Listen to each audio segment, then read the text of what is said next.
Welcome home, where we provide information, inspiration, and motivator after motivator after motivator here on America's Next. I have Fred Logan III here with me today. How you doing, Fred? I'm well. How you doing, Cedric? I'm doing quite well. Ladies and gentlemen, if you've been watching the show, you know that I've been up to a few things. You see the backdrop in the background there. From time to time, you might notice it. I was inspired by Fred Logan III here, so I also put on a company shirt. And I'm just excited to have a conversation with somebody who's really active in the sense of business and really active in terms of advocacy and effective modeling in a community. So if we can, respectfully, I want to talk about your life journey today, Fred, and hopefully that could be a case study for young men, adults, and families clear across the world today. Is that all right with you? That's fine. That's fine. Let's get into it. Okay. So tell me, where you from? Well, I was born in Virginia Beach, Virginia. Only reason being military brat. My father was stationed there at the time. But ever since I was about 2 years old, I was grew up right here in Cincinnati, Ohio. Okay.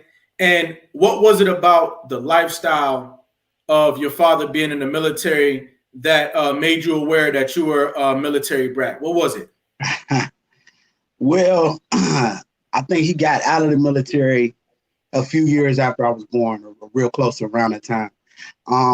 So I didn't know until I got older and I seen the after effects, the wake up calls, the discipline, the structure in the household. So yeah, that's where I can relate to it. And I had traveled a few places before my own cognizance because of that result as well. So Okay. So you sort of had a broad perspective from a very young age, just almost by proxy. Yeah, I would agree with that completely, for sure. Yeah. And what was it like for you, and in terms of family dynamics? Did you have a loving mother as well? Of course. Yeah, I grew up in a two-parent household. My father, Fred Logan Jr., my mother, Sandra Logan, they were very loving, nurturing. Okay.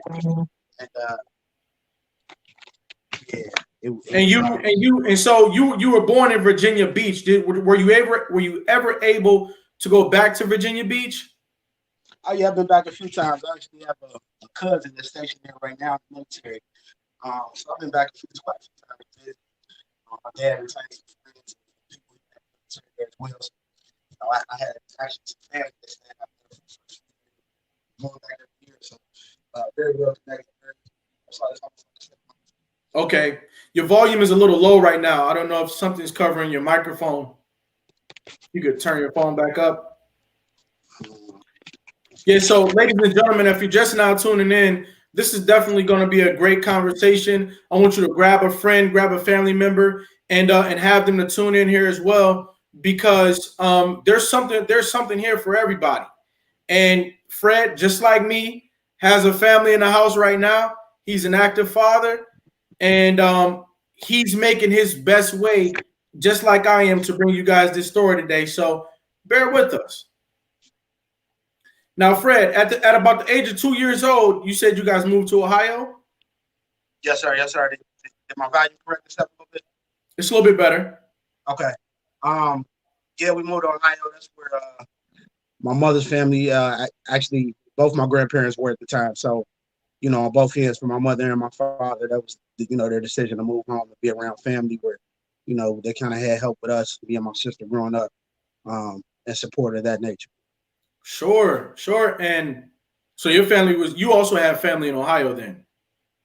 Yeah, very limited. Outside of my grandparents, there wasn't a lot. Mm-hmm.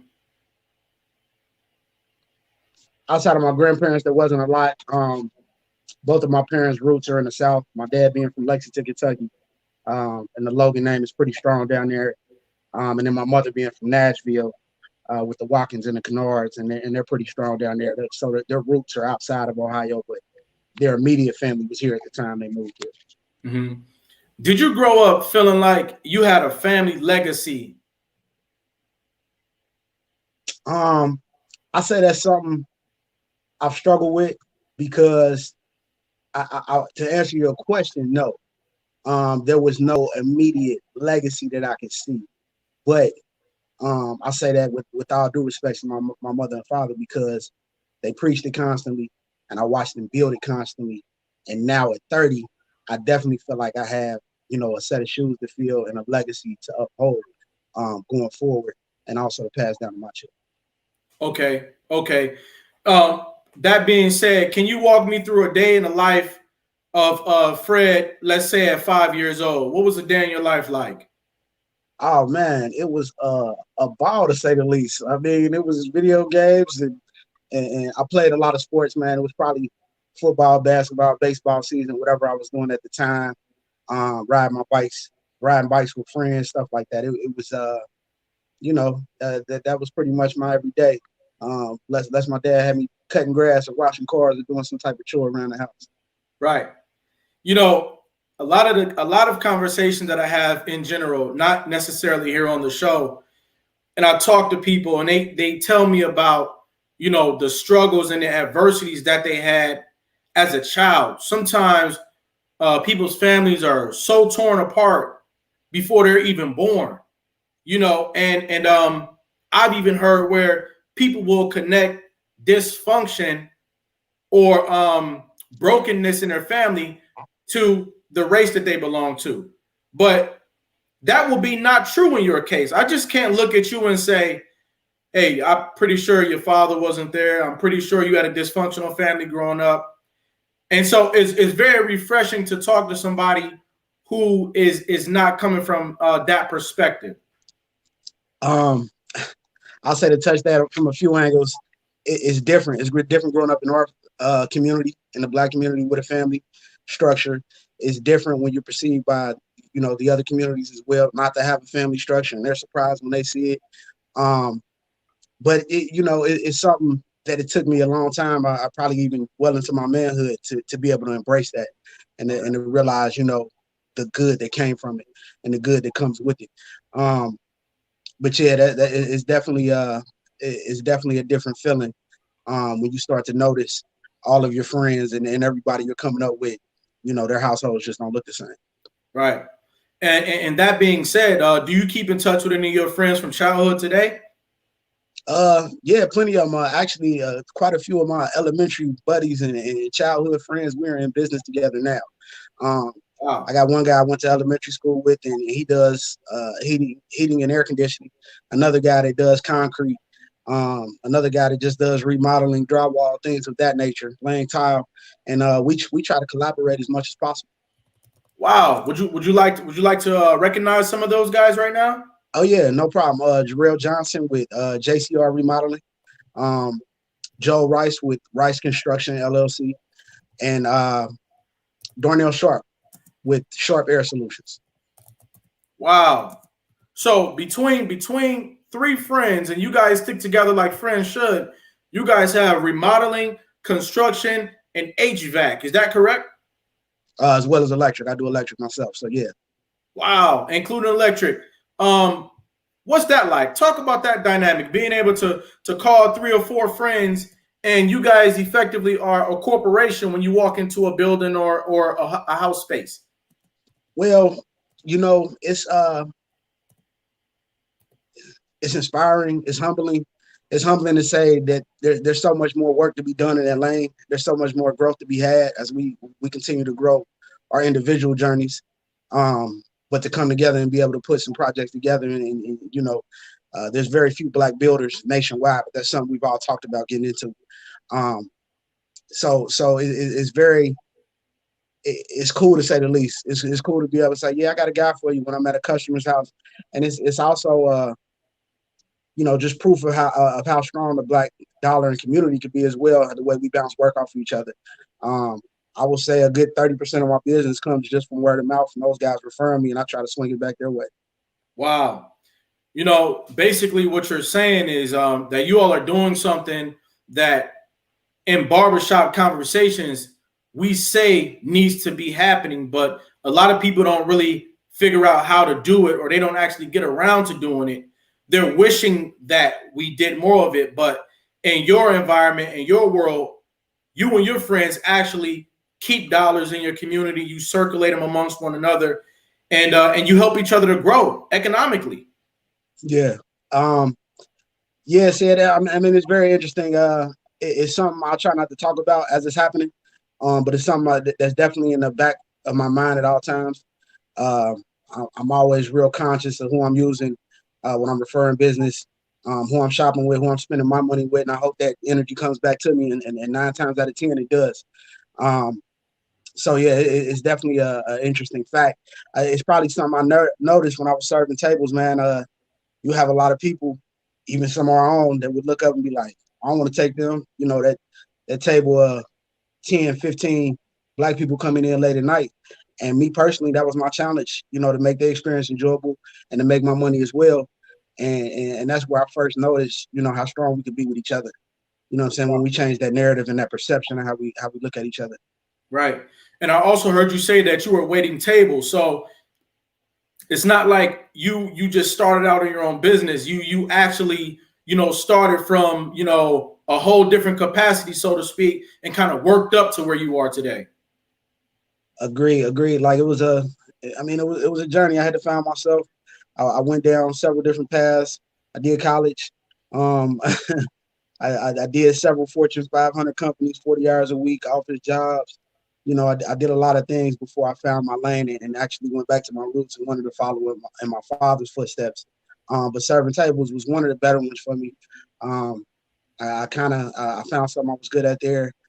Just the ability to connect people, talk with people, and make a decent living as well while I was doing it. Mm-hmm. Hey, we have a few visitors here in the building, and we want to acknowledge them. Orlando Riley says hello to everybody, and Felicia Hamilton says we need more motivators like you, sir. She's talking about Fred in our community. Children need more men to look up to, and communities need more positive leaders. Hats off to you, sir. Well, thank you, Felicia, for that comment. Definitely appreciate that. But I want to pass that buck straight off to my father and my grandfather, even because, you know, without having them role models for me to look up to, I don't think I'd be nowhere near to what I'm doing today. Right. That was a very appropriate comment that you just made. And can you take a moment to talk about some of the lessons that your father taught you? Because maybe there's a young man out there or a young woman out there who could use some valuable lessons that you learned. Can you pass some of those on today? I guess the most valuable one to me, because I am a father of four myself, okay, is how to be a father. And the fact that he's still teaching me and guiding me and being a father in my life on a daily basis. It's rarely too many days we go without speaking. He doesn't hold back when giving his advice or you know, sugarcoat anything for me. It's always straight from the hip, and I really appreciate that. But some of the earliest lessons and the biggest lessons he taught me was definitely work ethic. You know, man don't work, man don't eat. I was taught them words really young.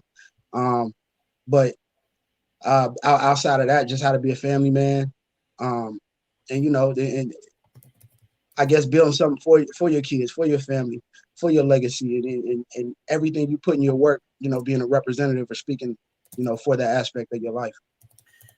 Fred, you just gave us three really big jewels there, and because I have some of your time today, I would like for you to unpack those three concepts, because I think that those are three things that if we take them and apply them, I think we can get toward the right direction as we grow up into men. And I'm not necessarily talking about you and I'm talking about younger men out there today, or maybe even grown men out there who they just never got that level of quality communication. So the first thing that you said was work ethic. What exactly is work ethic? Can you tell me? And the older I get, the more different I view it. But work ethic is just that ability to sustain your level of energy, your level of commitment, your level of drive when the chips are stacked against you, when it's not perfect. Work ethic is what you do when nobody's looking. Work ethic is your discipline and your efforts. I mean, to me, your work ethic is what sells your business, or it's going to be the downfall of it. So it's many hats from what I was able to see coming up. Okay, all right. And then the next thing that you said was be a family man. I see that some young men, they run from the idea of having a family. You know, sometimes our family, they come and they be a part of the episode. You know, you say hi to them. Sometimes people, they run away from the idea of being a father or even being a mother for that matter. You know, young ladies, they'll find out that they're pregnant, even if they can take care of it. It makes them nervous. It makes them, worried about the future. I know young men who they don't want to have the child. They might run away. I've heard stories of people who run away. What was it that kept you there to build your family as opposed to being afraid to build your family? I guess it was almost second nature, man. Just coming from where I came from, I was in love young, and my high school sweetheart, and found out she was pregnant. It just kind of snowballed from there. It was never really a goal of mine, but it definitely wasn't anything I ever feared or had the reluctancy of wanting to run away. You know what I'm saying? I feel like I at least owed my father that much. You know, you talk about being able to pay a parent back. I know I never can, but I owed him that much, to be a stand-up guy and a father of kids for sure. Mm-hmm. So like I said, it was just kind of second nature. And it blossomed from a relationship I had young, and that I still have that. It produced 4 beautiful children for me. Absolutely, absolutely. When you started a family, and for those of people who are familiar with the format of this conversation, we are going to rewind it back and talk about your middle school and high school experiences. But we have a really good organic flow right now, and I want you to expound a little bit about the effect that having children and being in a committed relationship had on you. Did it make you feel more confident about what you were up against as a young man? Can you talk about that? In my opinion, I would say no. It actually made it for me a lot more challenging. Okay. There are things you want to give your family. There's a role you want to play. And no matter how I can look to anybody else, my most important view or the most important way I'm ever going to be received is to, my family, my kids, their mother as well. And so it did put me kind of under a pressure cooker. But, I feel like it's going to go 2 ways. You either going to dig yourself a deeper hole, and when you're under that pressure, you're going to form into a diamond and rise above. And so I think it did the latter for me. But I don't know, man. I guess it was always something that was in the back of my hand, still second nature to me. So, right. You know what I mean? Yeah. And then also I want to know, what role did your mother play in broadening your perspective? Times where you might not have been looking at the bigger picture. Did your mother have conversations with you that kind of brought you back to center sometimes? Of course. I would say, I can only speak from my perspective. So, of course, being in the Black community, as a young man, you have this obligation for a bravado to be tough, to be, certain things, right? And my mother was always that balance. Like, well, it's also okay to be intelligent, son. It's also okay to speak articulate. It's also okay to to be well educated, and to have other visions outside of that. Football, basketball, this, that, and the third. You know what I'm saying? Or being cool with this, that, and the third. She was that third eye that kind of opened my vision to a lot of different things. Right. She was in corporate for a long time and taught me a lot about, playing that game and understanding that role in business. She was definitely my first introduction or lesson to business, period, and professionalism. Wow. Okay. So your mother was actually your introduction to business. For sure. Did you also have siblings? I didn't ask about that yet. Did you also have siblings? I did. I only have one, and that's my sister. Okay. My little big sister. She's smaller than me, but she's 3 years older. And yeah, that's my heart right there. But she lives in Chicago now. She does something crazy, bioengineering for a pharmaceutical group or some of that matter. But yeah, okay. she's doing pretty well. She's up in Chicago area. All right. Hey, talk about one of the best times y'all had, man. Me and my sister, man, we had so many. We to this day we have a bond with each other, but I off the top of my head, I probably couldn't just give you one. It's just so many. It's a long list, from birthdays to, just all types of things. We both played basketball, so some of our best moments was battles, and seeing Right. who could make the most jumpers and who could win the game with 21, etc. Right. Hey, shout out to all the sisters out there in the world.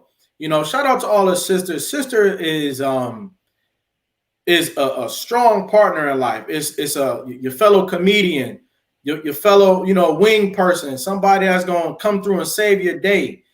So often, you know what I mean. I All also the want to go time. ahead and commend it. Yeah, I want to send a shout And out. just to touch on that, said like I know you ain't even asked me yet, but like that struck a chord with me because yeah, my sister's been there through a lot for me, and she has always been that first hand to kind of save me or pull me out of something before it got too bad. So definitely shout out to sisters, shout out to big sisters for that.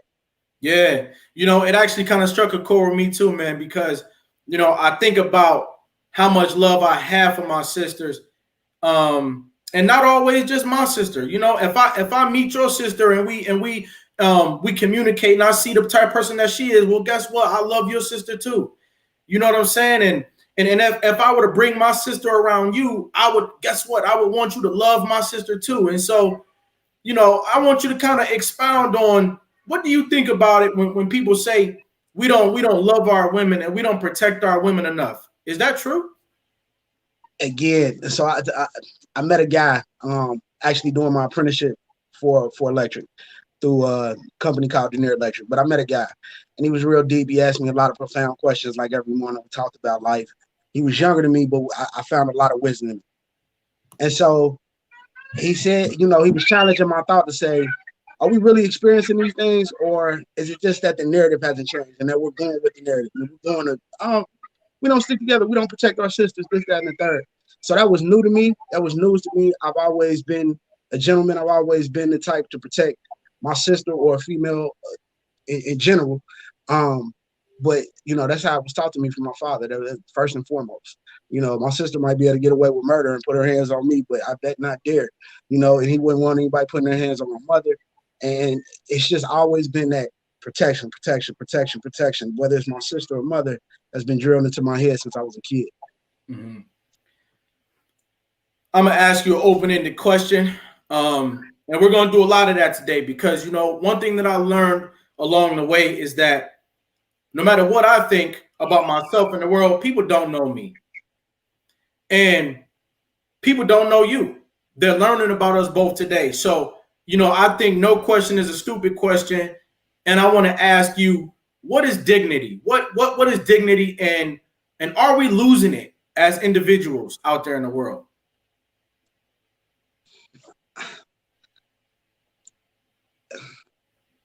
That's a tough one for me to answer. I know the definition, but as far as pinpointing or as far as sticking to one side of it, I don't know if I can because I know you can define dignity as being upholding yourself to a certain standard. You know what I Mm-hmm. mean? Or the way you carry yourself and present yourself, Mm-hmm. and the morals and values you hold close to. Mm-hmm. That would be your dignity. But you got examples of that where you see some of the most dignified people, or the people you would hold to those standards, and then it comes out later or in the light, that in the dark they were a bad person or this, that, and the third. So it's kind of hard to define for me, but to me personally, I would just say dignity is just being a man of your word, sticking to morals and values. It's the pillars of your character and who you are, and what you believe in. Mm-hmm. Are we lacking dignity out there in the world today? I don't think so. I think black people are some of the most prideful people that there are, the most dignified people that there are. So I don't really see that we're lacking dignity. I think with the internet, everything's exposed at 2, 3, 5 times the rate, and we may not like what we see at first, but there are new norms being created every day. That's how we grow and evolve as a culture, as a society. So um, I don't feel like we're losing dignity. I do feel like less of the dignified individuals, both in our community and other communities, are being represented on a national or public scale. You know what I mean? We like the filth, the drama, and the undignified people to be shown first. That's what grabs our eye. But I mean, there's a lot of dignified things happening in your own community, nationwide, every day. So I don't feel like we're losing it. I feel like that's another thing that just may be being misrepresented or misreported. Sure. You know, one of the things that I like about you, Fred, is that you seem to speak from a personal perspective. And when I say personal perspective, you seem to speak from the perspective of you being a black man. And a lot of people are afraid to say, hey, listen up, world, I'm a black man, and this is what I have to say about the black community. But in all reality, we need people to claim that. We need people to say, listen up, I'm a black man, and this is what I think about the black community. It's not, it should not be offensive to other communities for you to talk about the black community or the African American community. You don't talk that way to be offensive. You talk that way to be clear about who you are and who you're dealing with the most. Is that correct? Agreed. I guess also it's just hard for me to see it any other way. I was made aware very young of who I was and who I was in comparison in this country, and the role I had to play in this country. You know, I was taught very young, you know, by my parents as well, you know, represent yourself this way, or don't be upset with the way you're taken if you choose not to. You know what I'm saying? And following certain trends just wasn't for me because I didn't want to be represented that way. You know what I mean? So I would definitely say that I don't know, man. Being black is not something I was taught. It's been more something I experienced. You know, I went to a Christian school from an all-black school in the middle of my days, my 7th and 8th grade year. And it was a private education, and it was, you know, predominantly white. It was maybe a handful of black kids in the whole school, K through 12. Mm-hmm. And, you know, that was my first introduction, not to racism, but just to the differences. Just to, yeah, you do actually see color. Yeah, you will be treated differently. Yeah, your culture is not always going to be accepted. And just learning how to navigate that and kind of adapt and, you know, still try to, I quote it, but keep my black card, as well as, you know, being able to mix and mingle on other sides and other cultures as well. Sure. Hey, listen, I admire your courage and bravery. Ladies and gentlemen, share this stream out, invite a friend, invite a family member, because we're having a very good conversation with a prime example. We'll be right back in about 1 minute and 15 seconds. America's Next Motivator. Monday, Wednesday, and Friday at 5 p.m. Eastern. Tuesday and Thursday at 10 a.m. Eastern. America's Next Motivator, hosted by me, Cedric Riley, and sponsored by the Pride Empowerment Network.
And we're back.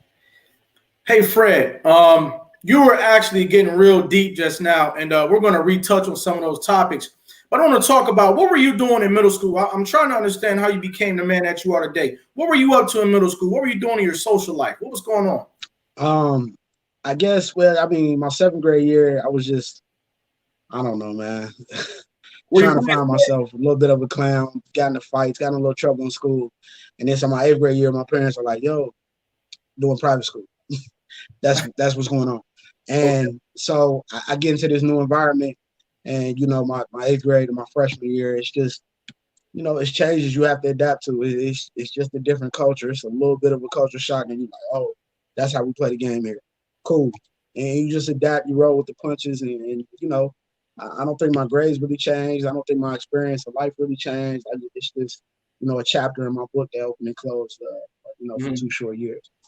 I see the football trophies in your background. What role did football play for you growing up?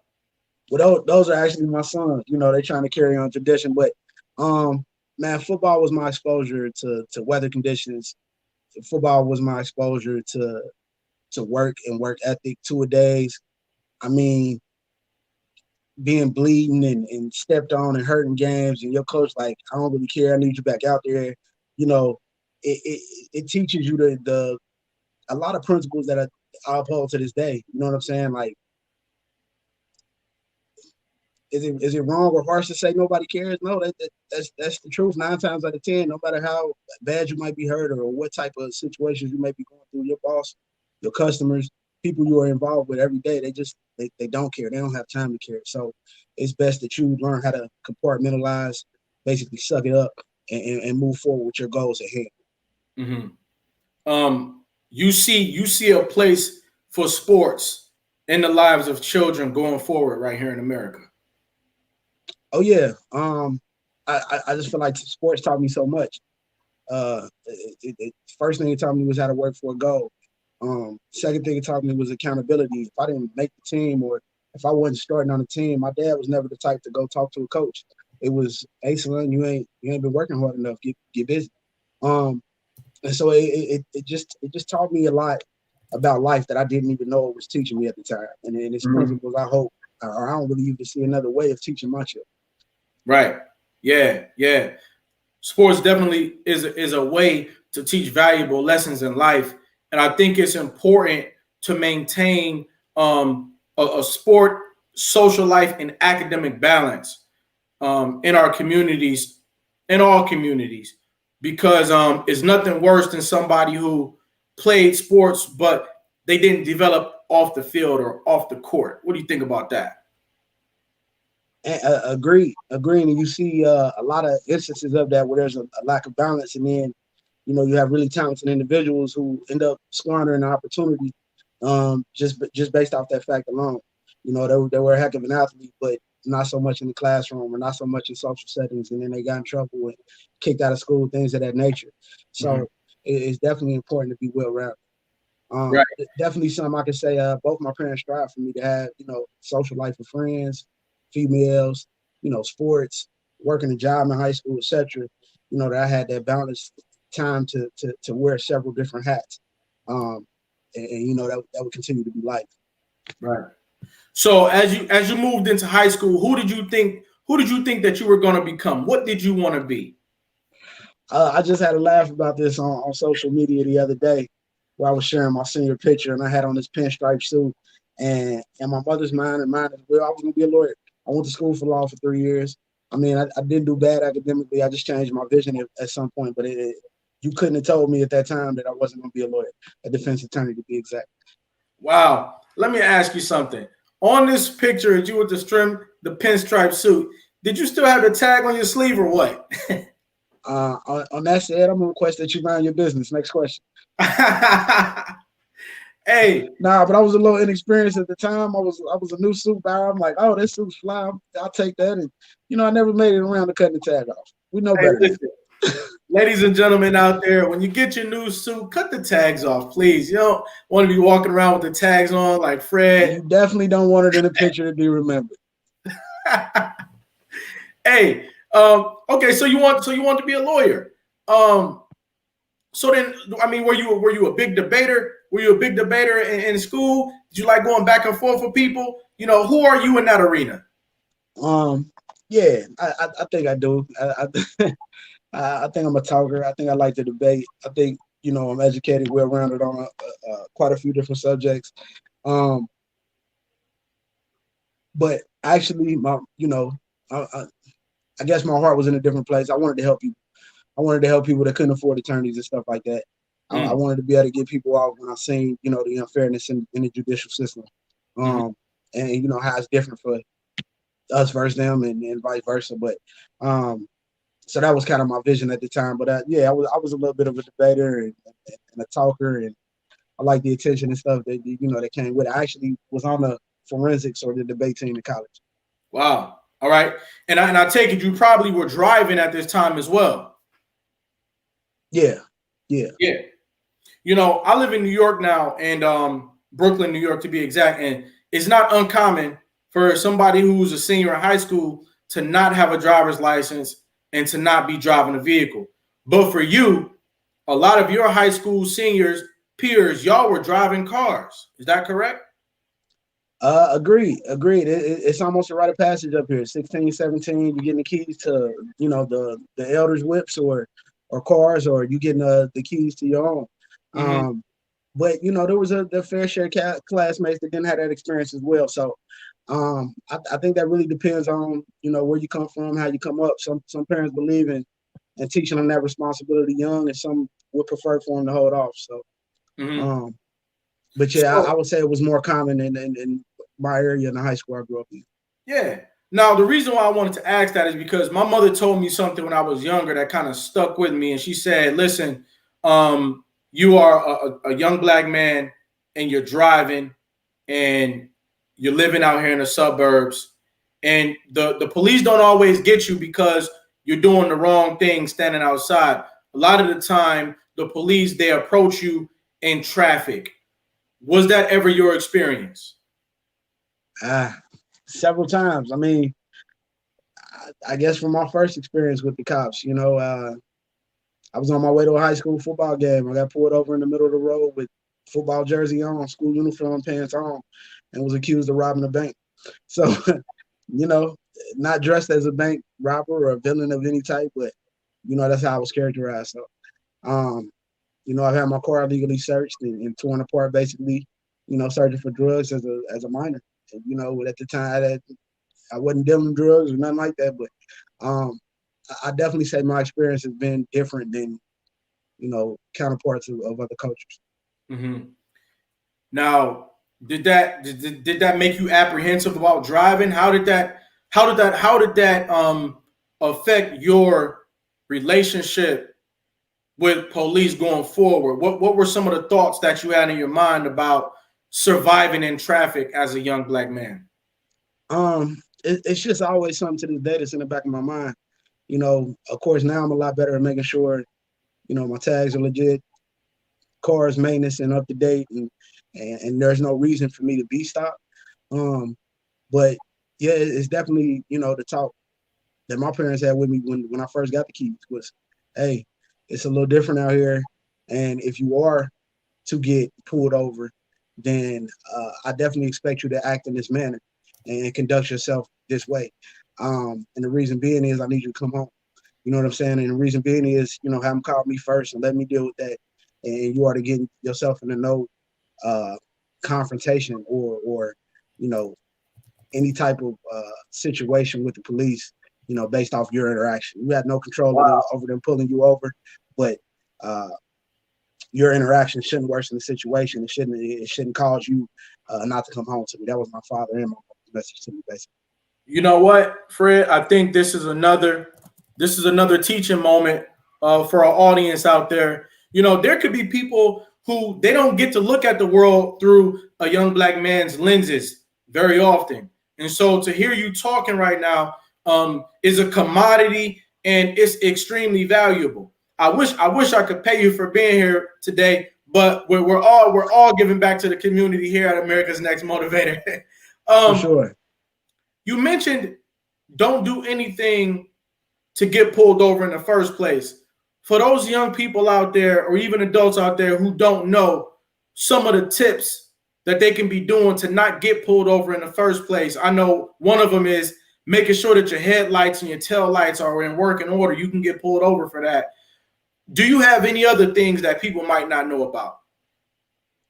Definitely. And it's really, you know, probably way deeper of a subject than I even want to touch base on, but you know, the BMV, the Bureau of Motor Vehicles, the DMV, whichever it's called in your state, It is an entire system, from the tickets to the policemen to the fines to suspended licenses to even jail time. And that the whole system is interdependent on each other. And so the quicker you kind of see it that way, where you avoid it from jump, oh, my license is going to be good if I'm driving, my light's going to be right, this, that, and the third, then you kind of avoid yourself the headaches later on. At least that was just my experience. But, you know, a lot of times we get caught being kids doing normal stuff, you know, normal stuff being drinking, normal stuff being whether it be smoking marijuana or something like that, stuff that kids experiment with. And the only reason we get caught doing that is because we didn't have the first part taken care of. Tags just happened to be expired. Headlight just happened to be out. And we're driving negligent, and it piles on top of each other, where the headache is enormous at this point. And the legal fees and stuff are enormous at this point, and you're actually facing jail time. Now you've marked yourself in the system. So I guess just being aware of how the whole thing works and kind of trying to maneuver from a defensive standpoint. Mm-hmm. You know, if I make sure I'm good, then I've already reduced my chances of having that encounter with a policeman. Mm-hmm. You know, I think that's very big, because for some people, and mind you, every single thing that we're talking about today is applicable for people from all different races. But it's important to have the courage to remain in the shoes of your identity. For those of you who might not know out there, taking care of your tail light, your front lights, making sure that your license is legitimate, making sure that your registration is not expired. What else? Front license plate lights. I mean, the smallest details. Speeding limit. The smallest details. Watching the speeding limit. Speeding limit. You know, all types of stuff. Even just knowing the area you're in and how the cops operate in that area. You know what I mean? Seatbelts. The list goes on. Right.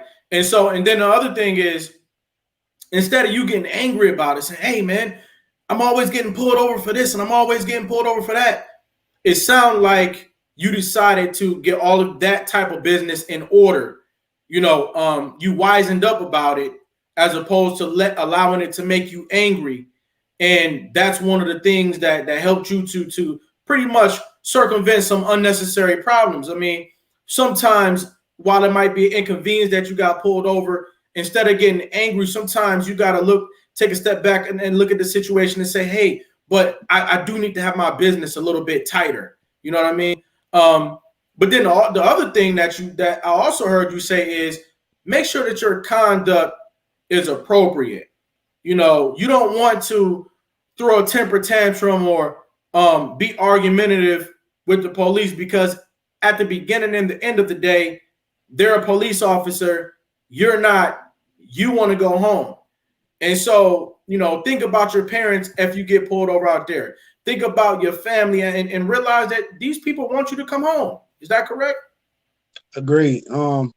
I think it's also, you know, inevitable in our culture a lot of times, whether it's sports or you know, the surroundings, that we grow up, you know, with a quick trigger. We grow up with a shoot first mentality or a fight first mentality, aggressive first, and it you know, we don't see where it pays to sit back and think and kind of absorb. Hold on, what am I doing wrong here? How can I correct my part of this? And then maybe I'm not in this situation at all. You know, that another lesson, I guess, you know, came from my father. We had two different tempers, and you know, from day one, I was taught to be in control of mine, and to realize, you know, how that can be beneficial down the long road. You know what I'm saying? Think the long game. Do I get mad because I'm getting pulled over tonight, or do I get mad at my own personal time, correct my behavior, and live to see another day, etc. You know what I mean? You know, we have this notion out there. We have this notion out there that you can't be a square in life. You can't be too intelligent. You can't be too mature, or else you don't seem as tough. You don't seem as much of a man. What do you think about the balance between definitely being a man, but also being able to do square business? Is that okay? Is that an okay balance to have? it's not only okay, but it's necessary. Mm. It's a necessary skill to be able to switch hats in our community. Um, and you know, I'm way less concerned now than I was as a teenager. As a teenager, yeah, on my frontal lobe, I was thinking about being tough and about, you know, protecting some image that I never had in the first place. But at 30, I could really care less. You know what I mean? I'll be as square as you want me to be as long as the check cashes. Um, because at the end of the day, it's about providing for my family. It's about my personal career goals and growth. So, you know, I never identified as being a square. If I need to learn words and be book smart in order to grow as an individual at this point in my life, then that's what I need to do. But I'm not going to categorize it as being tough or not tough or square, not this. It's more so the lane I fit in and where I belong and how I'm going to move forward. That's it. Right. And so I hear what you're saying. You want to realize your true image, but you still you want to be authentic. Basically, you want to be who you are. I think that's the best way to be. You Agreed. know, um, Agreed. I spent some And time it's easy to get to have your identity lost coming up. You know, out. we already don't. That's a common struggle amongst any race. So, you know, when you're coming of age, identifying who you are and realizing who you are and who you are, you'll see those people successful first. Okay, okay. Your volume went out a little bit. I don't know if you're touching the microphone, but if you can talk about there's also there's a painting by a man named Gilbert Young, and it's an image of one man pulling another man up over a wall. I don't know if you've seen that image before. Have you seen it? Yes. Um, when I think about people talking about the crab in a barrel mentality, I think about that portrait by Gilbert Young. And the thing about that interaction is that that's actually one man pulling another man up instead of one man pulling another man down. Right.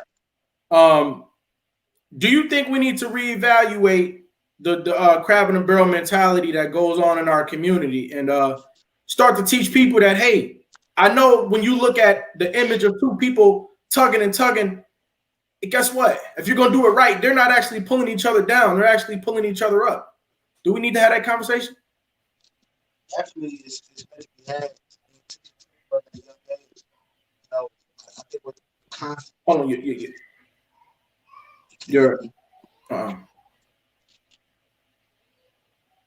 I'm listening.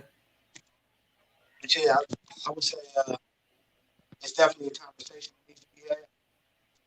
Reason being, I think we're taught to compete constantly from an early age, and you know, then we get out here and we flip that mindset and we compete against each other. When I guess I just came up on the term nepotism and Okay. how a lot of us are actually restarting because we don't even want to use the resources available to us. You know, those in the Black community that have made it. And it's that same mentality. I got to make it on my own. I got to compete against the person next to me that we got to get rid of, and relying on each other more, being unified more. You know, even just thinking bigger. So what? You're semi-successful, or you're even, dare I say, successful. You know, how much more can we do together once we combine our minds, our visions, our dreams, you know, our support systems? Once we combine everything, everything is magnified. We could do so much more, whether it's from a monetary standpoint, a motivational standpoint, or just giving back to the community. It doesn't matter what the goal is. It's at the point that it's unified that it grows in strength. Absolutely. And one thing that really stuck out to me in what you're saying right now is that competition doesn't mean that we're enemies. At all. Yeah. Can you talk about that? I say a lot of people ain't gonna like it, but I say LeBron is a great example of that. You know, a lot of people don't like the way he approaches the game as far as not, oh, I'm gonna make this guy my enemy and put 60 points on him. You know, he work out with him. He do other things, but at the end of the day, he still goes out and compete at a high level. You know what I mean? And just because I compete, don't mean I gotta hate you off the court. Our kids can still kick it. We can still be this way and that way in the third. Like, competition is just a mere part of life, a very small part of it. And to me, no matter how much of a competitor I can be, I've always got my best results out of working with people, putting people together. Wow. Out of growing a system. Wow. It's just always been my experience. Wow. I think you touched on a good point there, which is when we actually work together, we're more powerful together than we are divided. So competition doesn't make us enemies. Competition is good because, as they say, iron sharpens iron. And I think that we need to welcome that. We need to welcome. If I say, hey, the sky looks this color, you say, no, Cedric, the sky is that color. And let's have a healthy conversation about our differences in perspective. You know what I mean? I think that the barbershop is a good example of a place where iron sharpens iron, and that's a healthy thing. What do you think is the importance of the barbershop, as we look at healthy competition? Well, I think the barbershop is a pillar for pretty much everything in our community. We don't network enough in there. We don't do enough business moves in there all together. And while I'm on the subject, you ever in Cincinnati, Ohio? His name on Facebook is Raphael Bowling, best barber in Cincinnati. The barbershop is called Uptown Cuts. And it's okay, brother. My apologies. It's all right. But like I said, his barbershop is Uptown Cuts. And I've told him several times. I mean, the man can cut hair for sure. But the reason I'm in his chair is the knowledge. Every time he's bouncing business ideas, he's telling me about a new vision or hustle he's got. All legit stuff. I think he's into breeding dogs now and doing other stuff. But, his mentality was so far advanced than I've heard in other barbershop talks.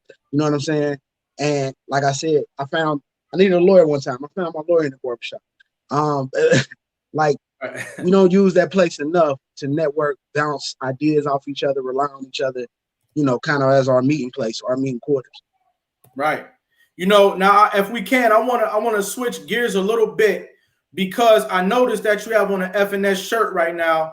And what does FNS stand for? FNS, a lot of people think it stands for Fred Son because it is me and my father's business, but it actually stands for Fred Sander. That's my mother and father's initials. Okay. It's a business my father started over 30 years ago. And so I went through my apprenticeship and then I immediately quit and jumped in his business and gotten to growing that as well and continuing on that legacy. And now are your parents into businesses? Is that what they do? Do they build businesses in the community? Well, this was the first. And then now they have MB Essence, which they co-own together as well, which is a hair and beauty supply shop over in Fairfield, Ohio, on Route 4. And she specializes in the human hair or the virgin wigs and bundles and things of that nature, as well as all your other beauty supply shop needs. But it's something they got into later in life, and I picked up, I guess, a lot earlier, a lot quicker, was inspired a lot sooner. Like, yo, that's the lane I need to be in. That's where I want to be, is in business for myself, or in business with my family versus working for somebody. Absolutely. You know what? This has been a very productive conversation. And as we round third base, I just got 3 questions for you. I need you to answer them within 1 minute. And then okay, I'll get you back to your family. Tell your children I said, thanks for allowing you to share some time with us today. First question, what is survival to you? Survival is the